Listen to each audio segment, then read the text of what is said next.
الحمد لله رب العالمين والعاقبة للمتقين ولا عدوان إلا على الظالمين والصلاة والسلام على أشرف الأنبياء والمرسلين وعلى آله وأصحابه أجمعين أما بعد. கண்ணியத்திற்குரிய சகோதர சகோதரிகளே, அல்லாஹுடைய உதவியால் சஹாபாக்களுடைய வரலாற்றையும் அந்த வரலாறுகள் தரக்கூடிய படிப்பினைகளையும் இந்த வகுப்பிலே நாம் தொடர்ச்சியாக பார்த்து கொண்டு வருகிறோம். அல்ஹம்துலில்லாஹ். அந்த வகையில் இன்றைய வகுப்பிலே மிக முக்கியமான ஒரு நபித்தோழராகிய முஆத் இப்னு ஜபல் ரலியல்லாஹு அன்ஹு அவர்களை பற்றிய சில குறிப்புகளையும் சம்பவங்களையும் அதிலிருந்து நாம் பெற வேண்டிய படிப்பினைகளையும் முன்வைக்கலாம் என்று எண்ணுகின்றேன். முஆத் இப்னு ஜபல் ரலியல்லாஹு அன்ஹு என்கிற பெயர் பெரும்பாலும் முஸ்லிம்கள் மத்தியிலே பிரபல்யமான ஒரு பெயராக காணப்படுகிறது. இந்த முஆத் இப்னு ஜபல் ரலியல்லாஹு அன்ஹு அவர்கள் மதீனாவைச் சேர்ந்தவர், ஹஸ்ரஜ் கோத்திரத்தை சேர்ந்த ஒருவராக இருந்தவர். நபிகள் நாயகம் ஸல்லல்லாஹு அலைஹி வஸல்லம் அவர்கள் மக்காவில் இருக்கிற போது மதீனாவிலே இருந்து ஒரு கூட்டம் அவர்களை அக்கபா என்கிற இடத்தில் வந்து சந்திக்கிறது. முதலாவது அக்கபா சந்திப்பு ஒன்று இடம்பெறுகிறது. அதே போல அதற்கு அடுத்த வருடம் இரண்டாவது அக்கபா உடன்படிக்கை இடம்பெறுகிறது. அந்த இரண்டாவது அக்கபா உடன்படிக்கையில் கலந்து கொண்ட மதீனாவில் இருந்து வந்த நபித்தோழர்களுள் முஆத் இப்னு ஜபல் ரலியல்லாஹு அன்ஹு அவர்களும் ஒருவராக காணப்படுகிறார்கள். முஆத் இப்னு ஜபல் ரலியல்லாஹு அன்ஹு அவர்கள் ஹிஜ்ரி அதாவது இந்த ஹிஜ்ரத்துக்கு முதல் இஸ்லாத்தை ஏற்றுக்கொண்ட ஒருவராக இருக்கிறார். அவர் இஸ்லாத்தை ஏற்றுக்கொள்கிற போது அவருடைய வயது 18 என்பது மிக முக்கியமான ஒரு தகவலாகும். 18 வயதில் இஸ்லாத்தை ஏற்றுக்கொண்ட நிலையில்தான் அவர் அக்கபா உடன்படிக்கையிலே கலந்து கொள்கிறார். அந்த உடன்படிக்கைக்கு பிறகு நபிகள் நாயகம் ஸல்லல்லாஹு அலைஹி வஸல்லம் அவர்கள் முஸஅப் இப்னு உமைர் ரலியல்லாஹு அன்ஹு அவர்களை மதீனாவுக்கு அனுப்பி வைக்கிறார்கள். அங்கே முஸஅப் இப்னு உமைர் ரலியல்லாஹு அன்ஹு அவர்களோடு சேர்ந்து அல் குர்ஆனை கற்று அங்குள்ள மக்களுக்கு இந்த தூய மார்க்கத்தை எத்தி வைக்கிற பணியிலே முஆத் ரலியல்லாஹு அன்ஹு அவர்கள் மிக மும்முரமாக ஈடுபட்டார்கள் என்பதை வரலாறு நமக்கு சொல்லுகிறது. நபி ஸல்லல்லாஹு அலைஹி வஸல்லம் அவர்கள் மதீனாவுக்கு ஹிஜ்ரத் வருகிறார்கள் என்றதும் அவர்களோடு மிக நெருக்கமான உறவை பேண வேண்டும் என்ற ஆசையில் ஆர்வத்தோடு நபிகள் நாயகம் ஸல்லல்லாஹு அலைஹி வஸல்லம் அவர்களை எதிர்பார்த்திருந்தார். நபி ஸல்லல்லாஹு அலைஹி வஸல்லம் அவர்கள் மதீனாவுக்கு வந்து சேர்ந்ததும் அவர்களை மிக கடுமையாக உச்சகட்டமாக நேசிக்க ஆரம்பித்தார். நபிகள் நாயகம் ஸல்லல்லாஹு அலைஹி வஸல்லம் அவர்களும் அவரை நேசித்தார்கள்.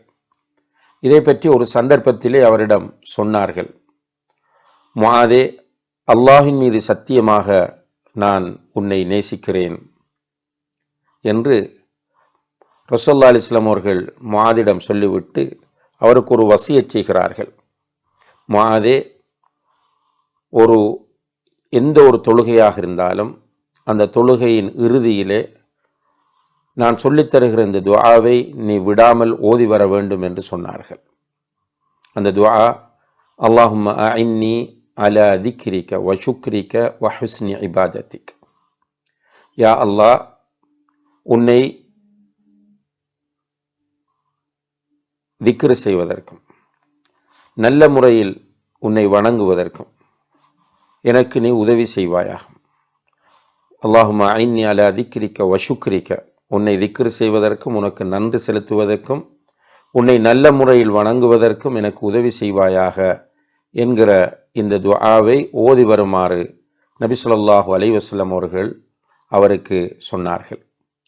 அன்புள்ள சகோதர சகோதரிகளே, இந்த செய்தியிலே ரசூலுல்லாஹி அலைஹி வஸல்லம் அவர்கள் அவரை நேசிக்கிற விஷயத்தை அல்லாஹின் மீது சத்தியமிட்டு சொல்லுகிறார்.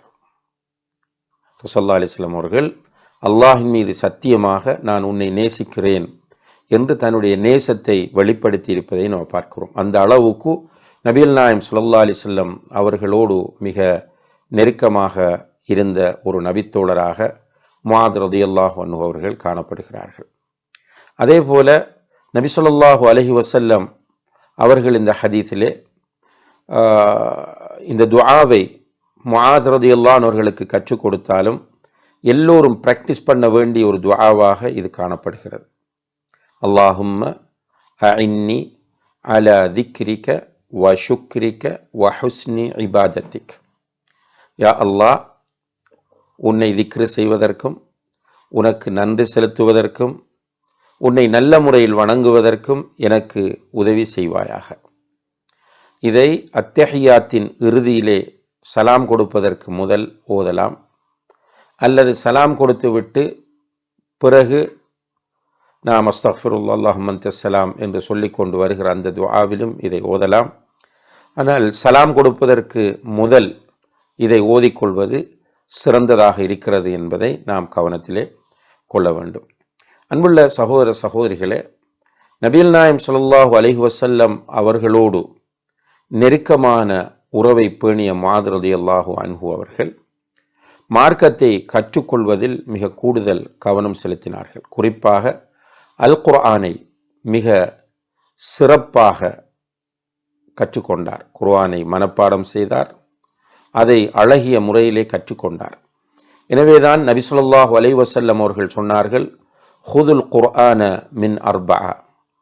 குர்ஆனை நீங்கள் 4 பேரிடமிருந்து எடுத்துக்கொள்ளுங்கள், கற்றுக்கொள்ளுங்கள். இப்னு மஸ்ஊத், உபை இப்னு கஅப், முஆத் இப்னு ஜபல், சாலிம் மௌலா அபி ஹுதைஃபா. இந்த 4 பேருடைய பெயரையும் ரசூலுல்லாஹி அலைஹி வஸல்லம் அவர்கள் குறிப்பிடுகிறார்கள். இதிலே மூன்றாவதாக முஆத் ரலியல்லாஹு அன்ஹு அவர்களுடைய பெயரை நபி ஸல்லல்லாஹு அலைஹி வஸல்லம் அவர்கள் குறிப்பிடுகிறார்கள். அந்த அளவு குர்ஆனிய கல்வியில் ஆர்வம் காட்டிய ஒரு நபித்தோழராக இவர் காணப்படுகிறார். அதே போல மார்க்க சட்டங்களை அறிந்து கொண்ட ஒரு சட்டக்கலை அறிஞராக, ஒரு ஃபகீஹாக, ஒரு ஆலிமாகவும் முஆத் ரலியல்லாஹு அன்ஹு அவர்கள் விளங்கினார்கள். எனவேதான் நபி ஸல்லல்லாஹு அலைஹி வஸல்லம் அவர்கள் ஒரு ஹதீஸிலே சொன்னார்கள், அர்ஹமு உம்மதி பி உம்மதி அபூபக்கர். என்னுடைய சமுதாயத்தில் என்னுடைய உம்மத்தின் மீது மிக இரக்கமுள்ளவராக அபூபக்கர் காணப்படுகிறார். வ அஷத்துஹா ஃபி தீனில்லாஹி உமர். அல்லாஹுடைய மார்க்க விஷயத்தில் மிக இறுக்கமான ஒரு போக்கை கடைப்பிடிக்கக்கூடியவராக உமர் இருந்தார். வ அஸ்தகுஹா ஹயாஅன் உஸ்மான்.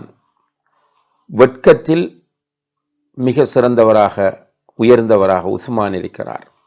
வ அலமுஹும் பில் ஹலாலி வல் ஹராம் முஆத்.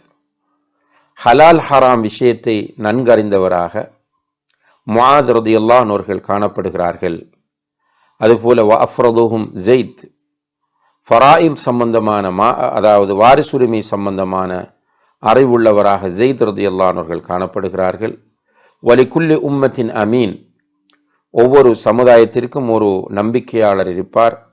வ அமீனு ஹாதிஹில் உம்மா அபு உபைதா. என்னுடைய சமுதாயத்தின் நம்பிக்கைக்கு பாத்திரமானவராக அபு உபைதா ரலியல்லாஹு அன்ஹு அவர்கள் காணப்படுகிறார்கள் என்று நபி ஸல்லல்லாஹு அலைஹி வஸல்லம் அவர்கள் அந்த ஹதீஸிலே குறிப்பிடுகிறார்கள். இதிலே வ அலமுஹும் பில் ஹலாலி வல் ஹராமி முஆத். ஹலால் ஹராம், மார்க்கத்தில் உள்ள ஹலால் ஹராம் பற்றிய பூரணமான மிக கூடுதலான அறிவுள்ள ஒருவராக முஆத் இருக்கிறார் என்று நபிகள் நாயகம் ஸல்லல்லாஹு அலைஹி வஸல்லம் அவர்கள் முஆத் ரலியல்லாஹு அன்ஹு அவர்களை பற்றி சொல்லுகிறார்கள். அன்புள்ள சகோதர சகோதரிகளே, இவ்வாறு மார்க்க கல்வியில் குர்ஆனை கற்றுக்கொள்வதிலே முஆத் ரலியல்லாஹு அன்ஹு அவர்கள் சிறு வயதிலிருந்து ஆர்வம் காட்டக்கூடியவராக இருந்தார். அதே நேரத்தில் அவர் இந்த மார்க்கத்தை பிராக்டிஸ் பண்ணுகிற விஷயத்திலும் நடைமுறைப்படுத்துகிற விஷயத்திலும் மிக ஆர்வமானவராகவும் ஈடுபாடுள்ளவராகவும் இருந்திருக்கிறார் என்பதையும் அவருடைய வரலாறு நமக்கு சொல்கிறது. ரசூல் ஸல்லல்லாஹு அலைஹி வஸல்லம் அவர்களுடைய காலத்தில் முஆத் ரலியல்லாஹு அன்ஹு அவர்களுடைய கூட்டத்தினர் வாழக்கூடிய ஏரியாவிலே ஒரு பள்ளிவாசல் இருந்தது. அந்த மஸ்ஜிதிலே இமாமாக கடமையாற்றியவர் முஆத் ரலியல்லாஹு அன்ஹு. முஆத் ரலியல்லாஹு அன்ஹு அவர்கள் மஸ்ஜிது நபவிக்கு வந்து நபிகள் நாயகம் ஸல்லல்லாஹு அலைஹி வஸல்லம் அவர்களோடு தொழுது விட்டு பிறகு திரும்ப வந்து தன்னுடைய சமூகத்திற்கு இமாமத் செய்வார்கள்.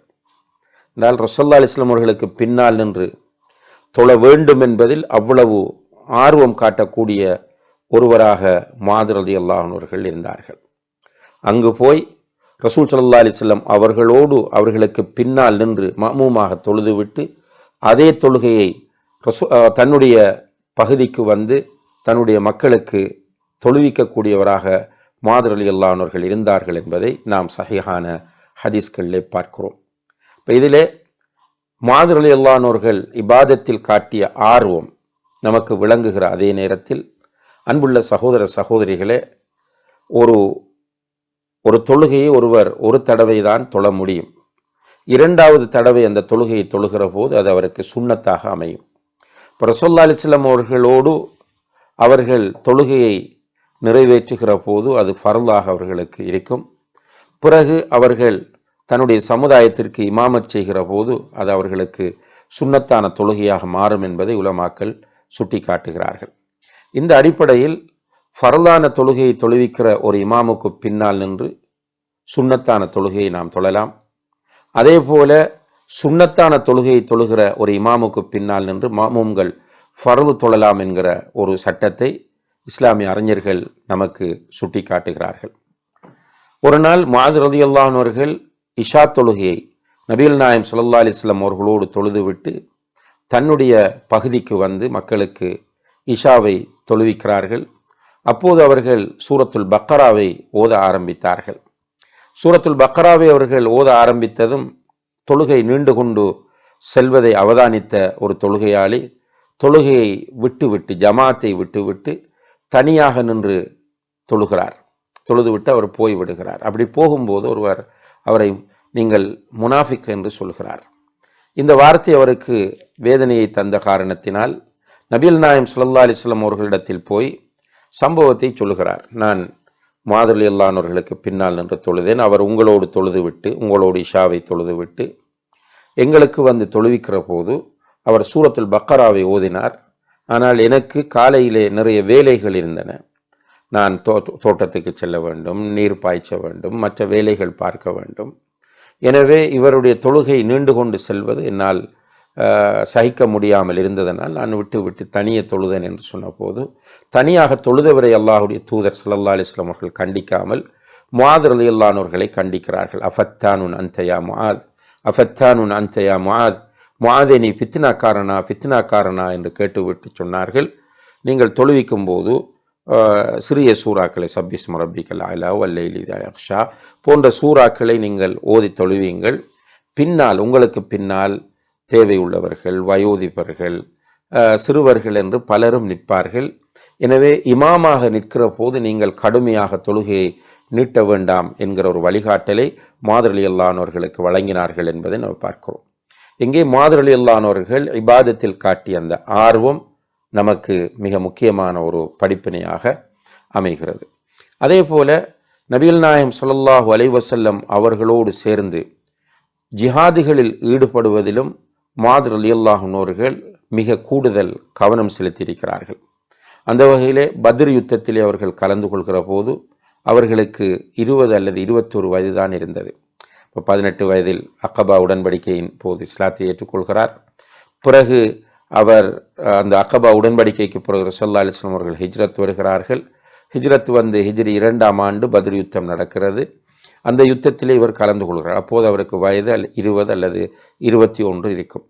அதுபோல நபிகள் நாயகம் ஸல்லல்லாஹு அலைஹி வஸல்லம் அவர்கள் கலந்து கொண்ட யுத்தங்களிலெல்லாம் முஆத் ரலியல்லாஹு அன்ஹு அவர்களும் கலந்து கொண்டார்கள் என்பதை நாம் வரலாற்றிலே காணக்கூடியதாக இருக்கிறது.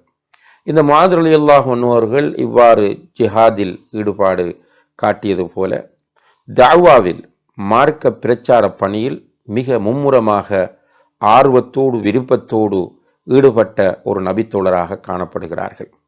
எனவேதான் நபிகள் நாயகம் ஸல்லல்லாஹு அலைஹி வஸல்லம் அவர்களை யமனுக்கு தாயியாக அனுப்பி வைத்தார்கள். அதுபோன்று வேறு சில இடங்களுக்கும் தாயியாக அனுப்பி வைத்தார்கள் என்பதை பார்க்கிறோம். யமனுக்கு தாயியாக அனுப்புகிற போது நபிகள் நாயகம் ஸல்லல்லாஹு அலைஹி வஸல்லம் அவர்கள் அவருக்கு நிறைய உபதேசங்கள் செய்து அனுப்புகிறார்கள். நீ போகிற சமுதாயம் இப்படிப்பட்டது, அந்த சமுதாயத்தோடு நீ இவ்வாறு தான் நடந்து கொள்ள வேண்டும் என்கிற ஒரு அழகான வழிகாட்டலை முஆத் ரலியல்லாஹு அன்ஹு வழங்கினார்கள். அதாவது ஒரு தாவாவுக்கு செல்கிற ஒருவருக்கு நாம் யாருக்கு தாவா செய்கிறோம் என்கிற அந்த அறிவு இருக்க வேண்டும் என்பதை நபி ஸல்லல்லாஹு அலைஹி வஸல்லம் அவர்கள் முஆதுக்கு சுட்டி காட்டினார்கள்.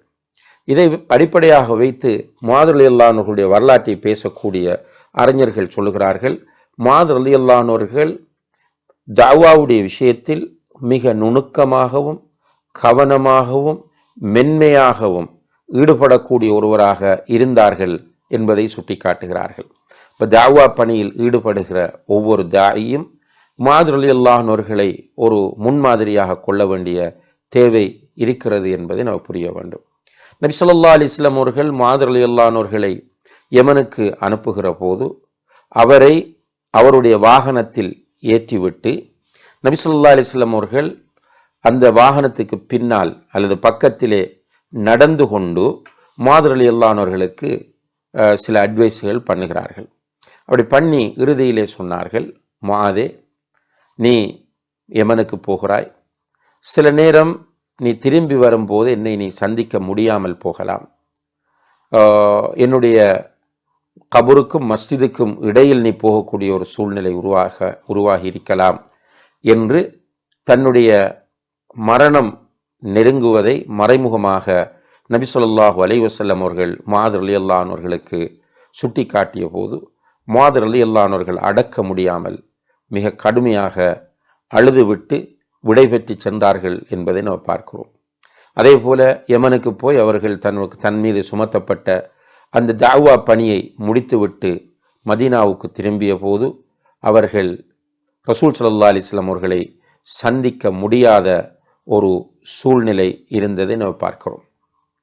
ரசூலுல்லாஹி அலைஹி வஸல்லம் அவர்கள் வஃபாத் ஆகிவிட்டார்கள். அதுபோல அன்புள்ள சகோதர சகோதரிகளே, முஆத் ரலியல்லாஹு அன்ஹு அவர்கள் உமர் ரலியல்லாஹு அன்ஹுடைய காலத்திலே ஷாமுக்கு அனுப்பப்படுகிறார்கள். அங்கு சில பொறுப்புகள் அவர்களுக்கு ஒப்படைக்கப்படுகின்றன. ஷாமிலே அவர்கள் யர்மூக் என்கிற யுத்தத்திலே கலந்து கொள்கிறார்கள். அந்த யுத்தத்திலே அவர்கள் கலந்து கொண்டிருக்கிற போது ஷாமுக்கு பொறுப்பாளராக நியமிக்கப்பட்டிருந்த அபு உபைதா அல் ஜர்ராஹ் ரலியல்லாஹு அன்ஹு அவர்கள் மரணித்து விடுகிறார்கள். அவர்களுக்கு பிறகு முஆத் ரலியல்லாஹு அன்ஹு அவர்கள் அங்கு கவர்னராக நியமிக்கப்பட்டார்கள். அந்த காலப்பகுதியிலே அபு உபைதா ரலியல்லாஹு அன்ஹு அவர்கள் மரணிக்கிற காலத்தில் தாஊன் அம்வாஸ் என்று சொல்லக்கூடிய ஒரு பிளேக் நோய் அந்த பகுதியை ஆக்கிரமித்திருந்தது. அந்த நோய் காரணமாகத்தான் அபு உபைதா ரலியல்லாஹு அன்ஹு அவர்கள் வஃபாத்தானார்கள். அவர்களுடைய வஃபாத்தை தொடர்ந்து முஆத் இப்னு ஜபல் ரலியல்லாஹு அன்ஹு அவர்கள் வாலியாக கவர்னராக நியமிக்கப்பட்டு அவர்களும் அவர்களுடைய மனைவியும் அவர்களுடைய 2 பிள்ளைகளும் முஆத் ரலியல்லாஹு அன்ஹு அவர்களும் முஆத் ரலியல்லாஹு அன்ஹு அவருடைய மனைவியும் அவர்களுடைய 2 பிள்ளைகளும் ஷாமிலே ஏற்பட்ட அந்த தாஊன் அம்வாஸ் என்கிற அந்த பிளேக் நோயினால் பாதிக்கப்பட்டு வஃபாத்தாகிறார்கள். இந்த நேரத்தில் அவர்கள் வஃபாத்தாகும்போது முஆத் ரலியல்லாஹு அன்ஹு அவர்களுக்கு 33 அல்லது 34 வயதுகள் இருந்தன என்பதை உலமாக்கள் வரலாற்றாசிரியர்கள் சுட்டி காட்டுகிறார்கள். ஹிஜ்ரி 17 அல்லது 18ஆம் ஆண்டு தான் முஆத் ரலியல்லாஹு அன்ஹு அவர்கள் ஜோர்டானிலே அந்த ஷாம் பிரதேசத்தில் இப்போ நம்ம சொல்லக்கூடிய ஜோர்தான் என்கிற அந்த பகுதியிலே அவர்கள் வஃபாத்தாகிறார்கள். அவர்களுடைய கபர் ஜோர்தானிலே இன்னும் இருப்பதாக நாம் அறிகிறோம். அன்புள்ள சகோதர சகோதரிகளே, முஆத் ரலியல்லாஹு அன்ஹு அவர்களை பற்றிய பல குறிப்புகள் வரலாற்று நூல்களிலே காணப்படுகின்றன. அதே போல ரசூல் ஸல்லல்லாஹு அலைஹி வஸல்லம் அவர்களோடு உள்ள பல சம்பவங்கள், பல நிகழ்வுகள் முஆத் ரலியல்லாஹு அன்ஹு அவர்கள் தொடர்பாக ஹதீஸ் கிதாபுகளிலும் பதிவு செய்யப்பட்டிருக்கிறது. அவை அனைத்தையும் கூறுவதற்குரிய இடமாக இது நிச்சயமாக இல்லை. ஒரு சில தகவல்களை இங்கே நாம் உங்களோடு பகிர்ந்திருக்கிறோம். இதிலே மிக பிரதானமாக நாம் காண வேண்டிய ஒரு முக்கியமான அம்சம்தான் முஆத் ரலியல்லாஹு அன்ஹு அவர்கள் 18 வயதில் இஸ்லாத்தை ஏற்றுக்கொள்கிறார். 33 அல்லது 34 வயதிலே அவர் வஃபாத்தாகிறார். மிக முக்கியமான வாலிப பருவத்தில் அவர் இஸ்லாத்தை ஏற்று வாலிபராக இருக்கிற நிலையிலேயே அவர் வஃபாத்தாகிறார். இதற்கு இடைப்பட்ட இந்த குறிப்பிட்ட காலத்தில் சுமார் 15-16 வருடங்களில் முஆத் ரலியல்லாஹு அன்ஹு அவர்கள் மிகப்பெரிய சாதனைகளை இந்த உலகத்தில் நிலைநாட்டி விட்டு சென்றிருக்கிறார்கள். அல்லாஹுடைய தூதரின் நேசத்திற்குரிய ஒருவராக இருந்து அதற்குரிய சான்றையும் அல்லாஹுடைய தூதருடைய வாயிலிருந்தே பெற்றுவிட்டு வஃபாத்தாகியிருக்கிறார்கள். அல் குர்ஆனை மனனம் செய்து அல் குர்ஆனை மற்றவர்களுக்கும் கற்றுக் கொடுத்த ஒரு மிகப்பெரிய காரியாக, ஒரு அறிஞராக அவர்கள் காணப்படுகிறார்கள். அதுபோல நூற்றுக்கணக்கான ஹதீஸ்களை இவர்கள் அறிவித்திருக்கிறார்கள். மார்க்கத்தில் உள்ள ஹலால் ஹராம் பற்றிய தெளிவை பெற்றிருக்கிறார்கள். எல்லா யுத்தங்களிலும் கலந்து கொண்டிருக்கிறார்கள். ரசூல் ஸல்லல்லாஹு அலைஹி வஸல்லம் அவர்களுடைய வஃபாத்திற்கு பிறகும் அவர்கள் யுத்தங்களிலே ஈடுபட்டிருக்கிறார்கள். ஒரு பிரதேசத்தில் அவர்கள் கவர்னராகவும் இருந்திருக்கிறார்கள்.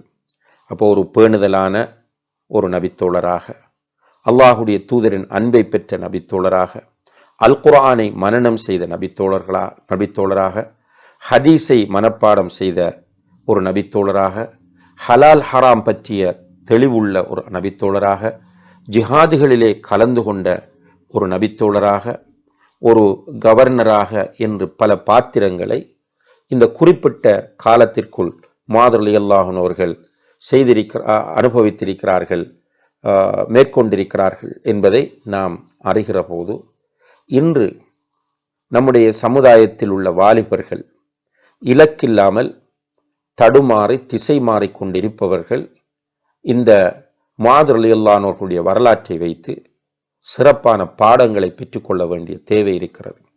உண்மையிலே அன்புள்ள சகோதர சகோதரிகளே, அல்லாஹு தஆலா மனிதனுக்கு வழங்கக்கூடிய ஆயுளில் அவனுடைய வாலிப பருவம் என்பது மிக முக்கியமான ஒன்றாகும்.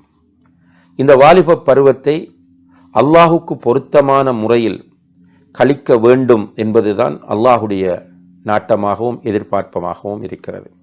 ஆனால் அதிகமான வாலிபர்கள் அந்த வயதை ஜாஹிலியத்திலே கழித்து அந்த முக்கியமான பருவத்தை நாசமாக்கி கொள்வதை நாம் பார்க்கிறோம். எனவே முஆத் ரலியல்லாஹு அன்ஹு அவர்களுடைய இந்த வாழ்க்கை வரலாற்றை நாம் படிக்கிற போது நம்முடைய வீட்டில், நம்முடைய குடும்பத்தில், நம்முடைய சூழலில், நம்முடைய சமூகத்தில் வளரக்கூடிய வாலிபர்களை இந்த அடிப்படையில் வளர்த்தெடுப்பதற்கு நாம் முயற்சி செய்ய வேண்டும் என்கிற மிக பிரதானமான ஒரு பாடத்தை இந்த சந்தர்ப்பத்திலே நாம் எல்லோரும் கற்றுக்கொள்ள கடமைப்பட்டிருக்கிறோம். கல்வியை தேடுவது, அதை கொண்டு அமல் செய்வது, அதன் பக்கம் மக்களை அழைப்பது என்கிற மிக முக்கியமான அனைத்து பணிகளையும் முஆத் ரலியல்லாஹு அன்ஹு அவர்கள் தன்னுடைய வாலிப பருவத்தில் செய்து வாலிப பருவத்திலேயே வஃபாத்தாகி இருக்கிறார்கள். அல்லாஹு தஆலா அவர்களை பொருந்திக் கொள்வானாக. எனவே இந்த வரலாறு நம் எல்லோருக்கும் ஒரு நல்ல பாடமாகவும் முன்மாதிரியாகவும் அமையும் என்பதிலே எந்தவிதமான சந்தேகங்களும் கிடையாது. எல்லாம் வல்ல அல்லாஹு தஆலா அப்படியான எல்லா பாடங்களையும் படிப்பினைகளையும் அவர்களுடைய வரலாற்றிலிருந்து நம் அனைவருக்கும் தந்தருள்வானாக. அவர்களை பற்றி இன்னும் அதிகமாக படிப்பதற்கும் அல்லாஹு தஆலா நம் எல்லோருக்கும் தௌஃபீக் செய்வானாக. وآخر دعوانا أن الحمد لله رب العالمين والسلام عليكم ورحمة الله وبركاته.